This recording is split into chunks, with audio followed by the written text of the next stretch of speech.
ഹോസ്റ്റലിൽ തന്നെ ഇരുന്ന് ബോറടിച്ചു. അങ്ങനെ ഞാൻ എൻ്റെ ഫ്രണ്ടിൻ്റെ കൂടെ SSC എക്സാം എഴുതാൻ വേണ്ടിയിട്ട് പോവാണ്.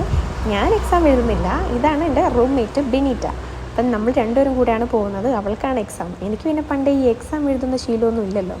അപ്പോൾ നമ്മൾ പോയ സമയത്ത് ചെറുതായിട്ട് മഴയൊക്കെ വന്ന് പണി തന്നു. അപ്പം നമ്മൾ ഗൂഗിൾ മാപ്പിൽ നോക്കി പോയത് കൊണ്ട് തന്നെ ഏതോ ഒരു ഷോർട്ട് കട്ടിലൂടെ പോയപ്പം ഭയങ്കര കാട് പിടിച്ച റോഡാണ് നമുക്ക് കാണിച്ചു തന്നത്. അങ്ങനെ കാട് പിടിച്ച റോഡിലൂടെ കുറേ ചെടിയുള്ള കുഴിയിലൊക്കെ തുള്ളി നമ്മളങ്ങനെ പോയിക്കൊണ്ടിരിക്കുക. അങ്ങനെ നമ്മൾ അവളുടെ കോളേജിലുള്ള ലൊക്കേഷനിലെത്തി.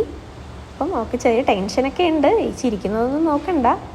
അപ്പോൾ അവളിതാ എക്സാം എഴുതാൻ വേണ്ടി പോകുന്ന വഴി അതാ എന്തോ മറന്നിട്ട് തിരിച്ചു വരുന്നുണ്ട്. എന്തോ എടുക്കാൻ മറന്നിട്ട് വീണ്ടും വരുന്ന വരവാണേ. അവളുടെ ചിരി കണ്ടോ എൻ്റെ സാറേ. അത് കഴിഞ്ഞ് അവൾ പോയി. അപ്പം ഞാൻ വീണ്ടും ഒറ്റയ്ക്കായിട്ട് ഞാൻ നല്ല കട്ടയ്ക്ക് പോസ്റ്റായിരുന്നു. എനിക്ക് കൂട്ടിന് പിന്നെ ആരെയും കിട്ടിയില്ല. അപ്പം അവൾ വരുന്നത് വരെ 1.5 മണിക്കൂർ ഇങ്ങനെ വെയിറ്റിംഗ് ആയിരുന്നു. അതിനുശേഷം ഇതാ ഓരോരുത്തരൊക്കെ ഇറങ്ങാൻ തുടങ്ങി എക്സാമൊക്കെ കഴിഞ്ഞിട്ട്. അപ്പോൾ അവളെ ഇങ്ങനെ തപ്പിക്കൊണ്ടിരുന്ന വഴി അതേ അവളിതാ വരുന്നു. നല്ല ഹാപ്പി ആയിട്ട് ചില്ലടിച്ച് വരികയാണ്. എക്സാം നല്ല എളുപ്പമായിരുന്നു.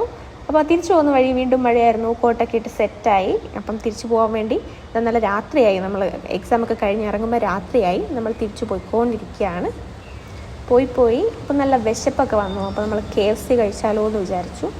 കഴിക്കാൻ കയറി. അങ്ങനെ ഫുഡ് എടുത്തുകൊണ്ട് നടന്നു വന്നുകൊണ്ടിരിക്കുന്നത് ഞാനാണ്.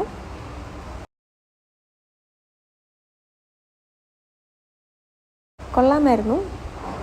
നമ്മൾ ഫിനിഷ് ചെയ്തു. ഇനി നമ്മുടെ വ്ളോഗ് ഇവിടെ അവസാനിക്കുകയാണ്.